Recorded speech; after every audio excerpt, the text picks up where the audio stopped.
Judas Thaddeus is among the most beloved saints of Catholic devotion in Brazil. His name is inscribed in many churches and Christian communities. He is much more present, and he is in the hearts of his countless devotees. Apparently, he was Jesus' cousin and brother, but without a shadow of a doubt, he is among the witnesses of the first hour of Christianity. He was one of the 12 apostles. He had a direct dialogue with Jesus. He was present at Pentecost and in the first missionary experiences of evangelization of the church and, above all, he was someone who, like Jesus himself, gave his life for the sake of the gospel. He is a martyr of the Christian faith. His name appears mentioned only a few times in the sacred scriptures. According to Luke, he is present in the list of the 12, and in the list of the community of Jerusalem, when the coming of the Holy Spirit happened for Mark and Matthew. He is simply the Apostle Thaddeus, so as not to be confused with the other apostle of the same name, who became a traitor to Jesus in the Garden of Olives. Judas Iscariot in the Gospel according to John, in the face of the imminent arrest, passion and death of Jesus. It is Judas who asks the following question, "Sir, how is it that you will manifest yourself to us and not to the world?" To which Jesus answers him, "If anyone loves me, he will keep my word, my Father will love him.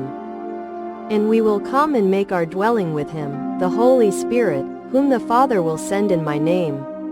He will teach you everything and remind you of everything I have said to you. Peace I leave with you, my peace I give to you. Do not let your hearts be troubled, and do not be afraid. I am going, but I will return to you." In addition, the writings of Jude Thaddeus have been preserved in the scriptures. A short letter in which he wishes the recipients mercy, peace and love in abundance. He warns about the danger of false teachers who enter Christian communities and invites them to maintain the purity of their faith.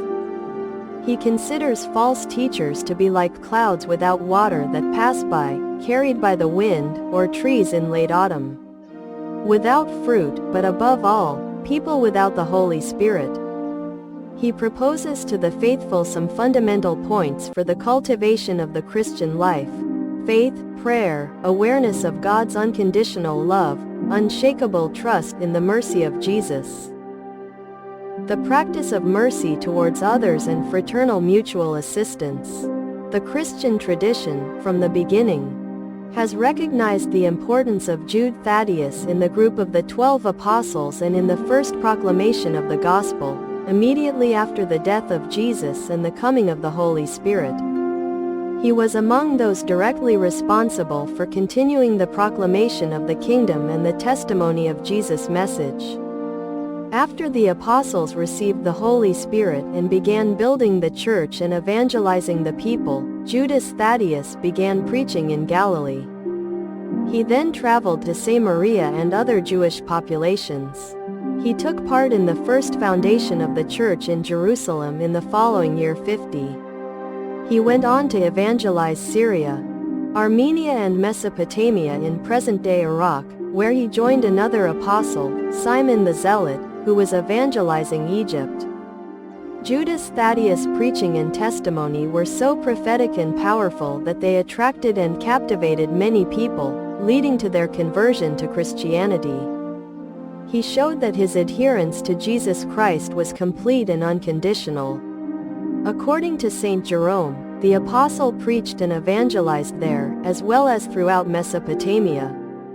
But in the year 70 he was martyred in the play along with Simon, in a cruel, violent and inhumane manner. He died.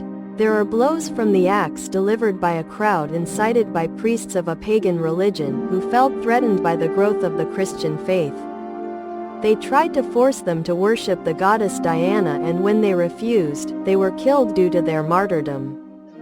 Judas Thaddeus is represented in his images holding a book that symbolizes the word he announced in a small axe.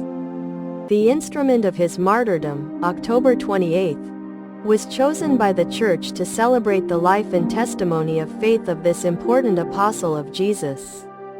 His remains were deposited in Babylon when the Muslims took over Persia. The relics of this apostle were taken to Jerusalem. They were then sent to the Basilica of Saint Saturninus in Toulouse, France.